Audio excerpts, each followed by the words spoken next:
to my channel Learn, Grow and Rise. In today's session, we will discuss one important topic, that is chemical equation.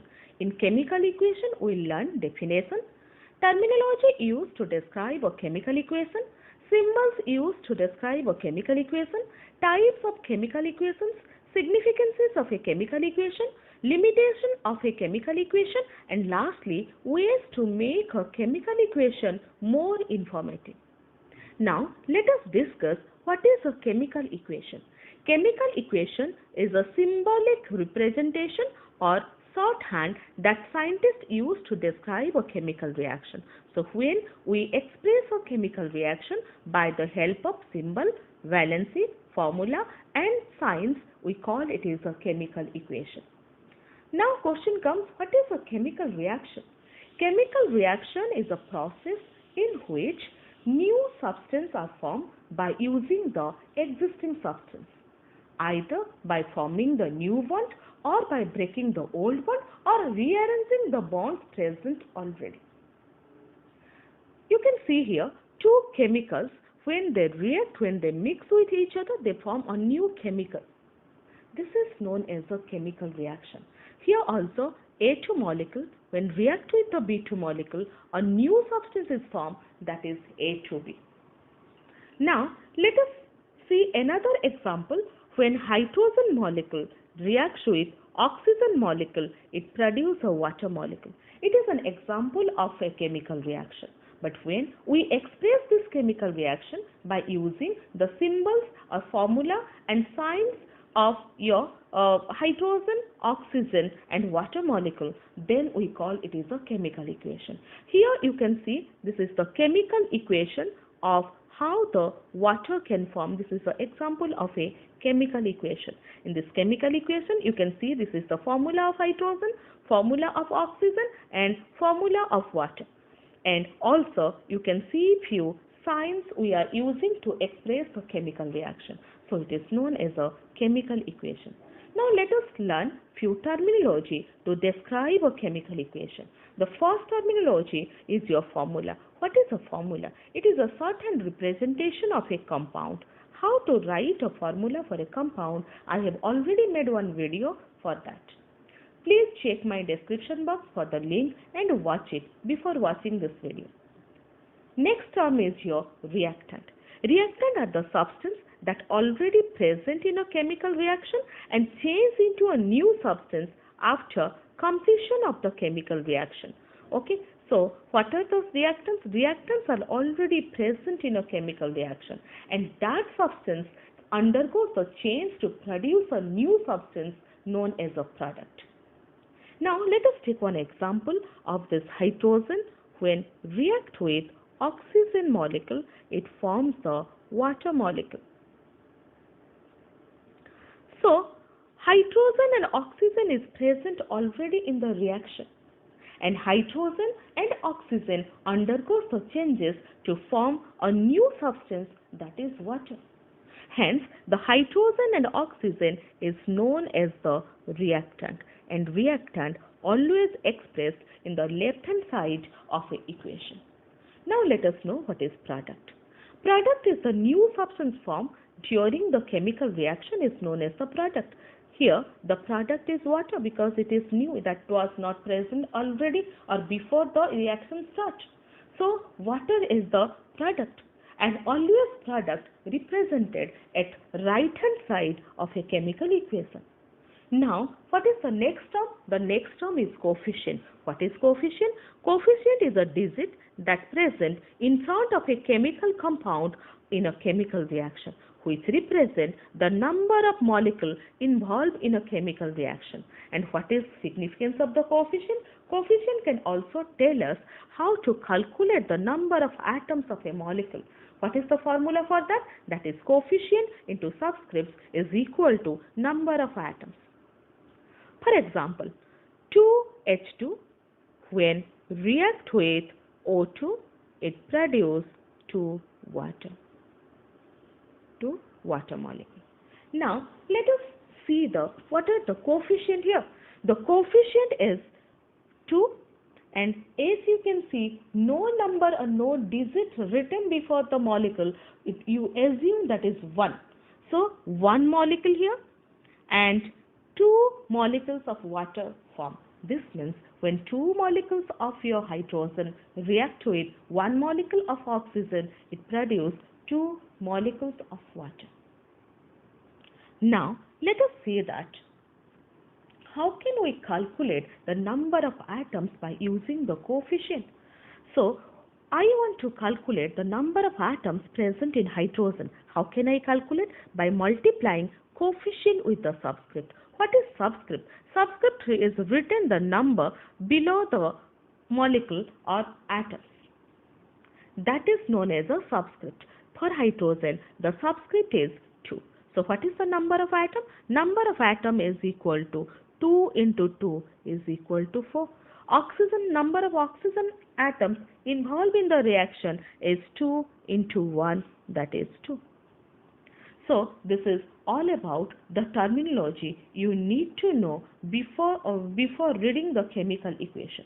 Now, let us check whether what we have learned in another equation. So, here you can see the carbon monoxide react with the oxygen to produce the carbon dioxide. As you can see only the symbols in the formula, so it is a chemical equation. Now let us find out what are the reactant in this chemical equation.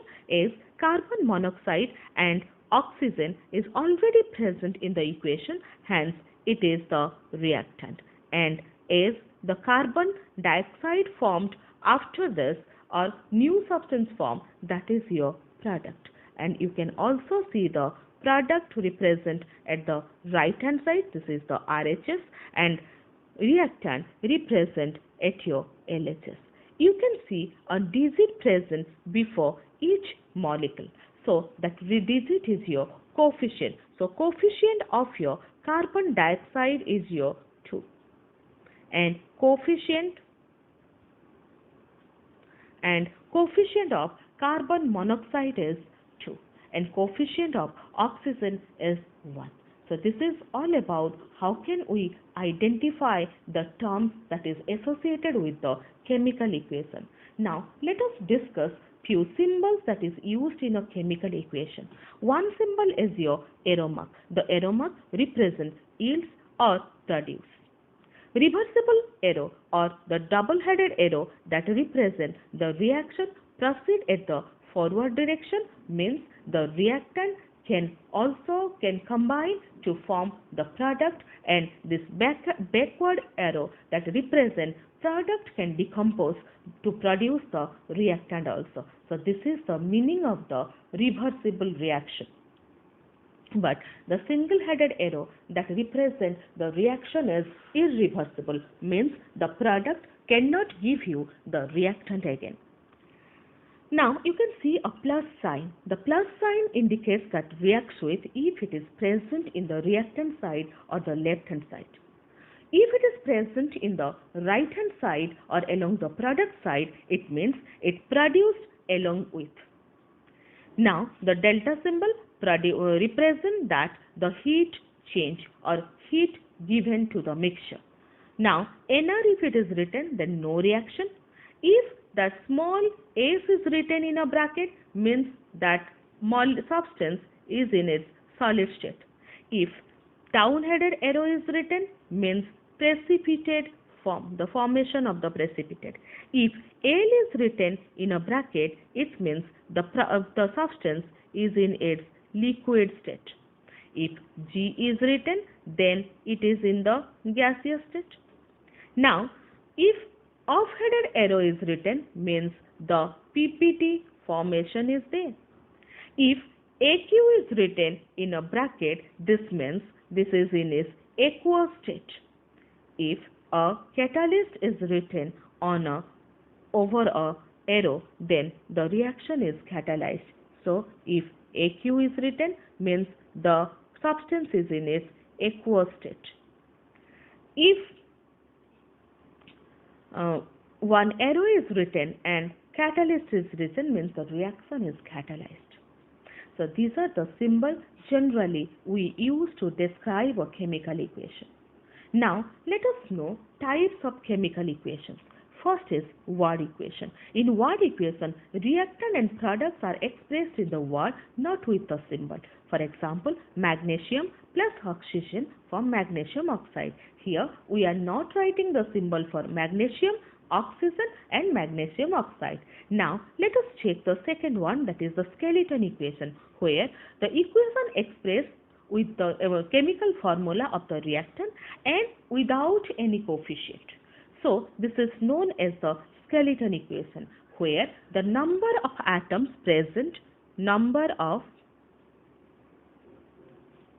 atoms of LHS is not equal to number of atoms of RHS.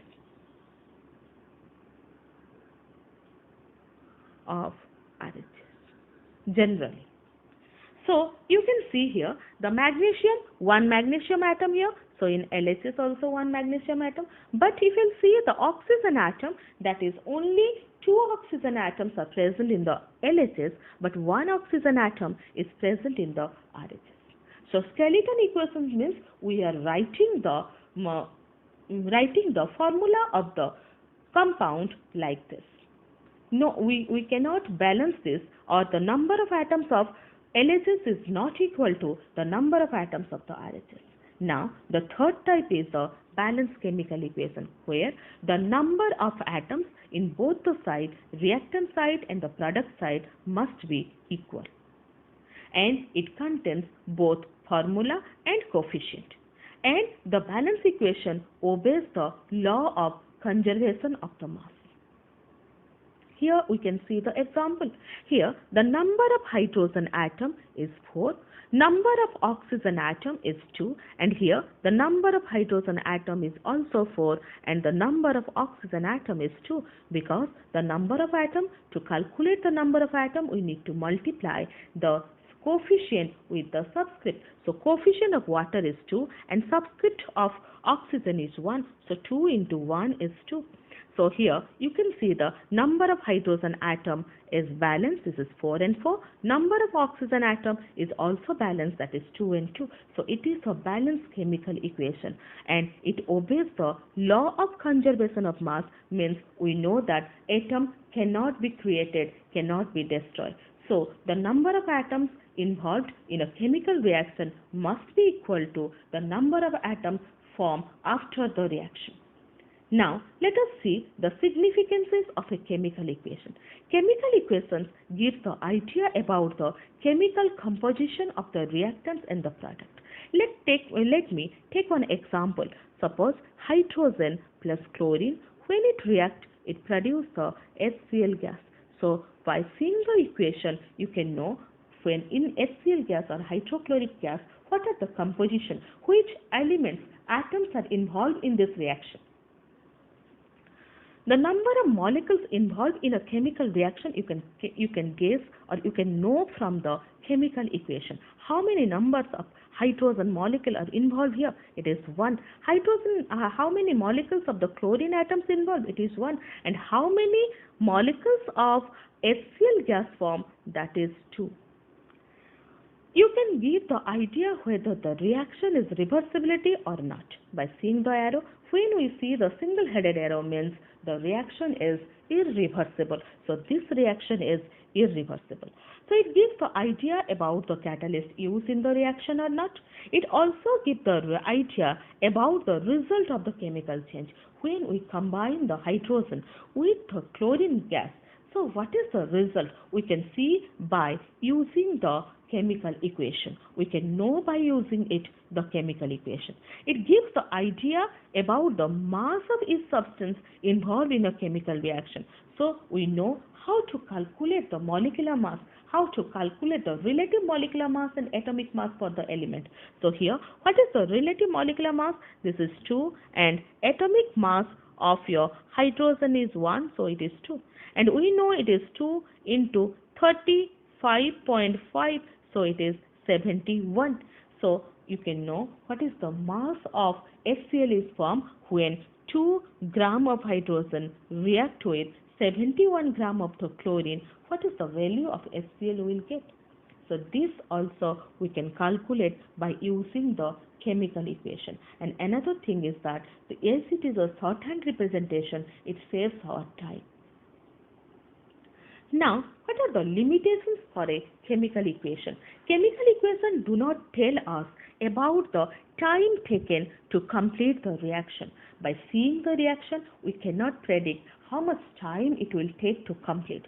It does not tell about the reaction that is written, that is already completed or not. The concentration of the reactants we cannot guess by seeing a chemical equation. We cannot know that whether the reactions are explosive or not by seeing an equation. We cannot know that whether that reaction is whether the reaction written is totally completed or the reaction half of the reactant is completed in the product. We cannot guess about the rate of the reaction, the speed of the reaction, and also we cannot guess about the physical state or the physical state of the reactant or the product of a chemical compound in a chemical equation. So these are the limitations of the chemical equation. So what are the ways to make one equation more informative? So if we write as Lg and Aq to indicate the physical state of the reactant and product. For example, if I write H2 gas when react with the Cl2 gas, so it will produce the 2HCl gas. So from this, it gives the more idea, more clarity about the molecules used in which physical states are there. Whether we need to take the molecule reactant in its gaseous state or in its solid state or in its liquid state. So if we write, if we indicate, so your chemical equation become more informative. By writing the dilute and concentrated before the formula of the reactant. For example, when magnesium metal reacts with the acid. So if we write whether the acid is in its dilute state, suppose magnesium, if I write it reacts with the dilute dilute H2SO4, so it forms the magnesium sulfate plus hydrogen gas. So we can get the information that whether the condition, what is the condition or which type of acid we will use, whether we will use the concentrated acid or whether we will use the dilute acid from this. By using the symbol delta, we can guess that heat change of the reaction. For example, when carbon reacts with the oxygen or burn, so it produces carbon dioxide plus heat. So if I write the delta symbol, means it indicates that this is one exothermic reaction, heat evolved in this reaction. Now, if we write the fast or slow over the arrow to indicate the rate of reaction, whether the reaction occurs fast or the reaction is very slow. Hope that all of you understand the concept very clearly. If you like my video, please do not forget to like, share and subscribe and hit the bell icon. Thank you.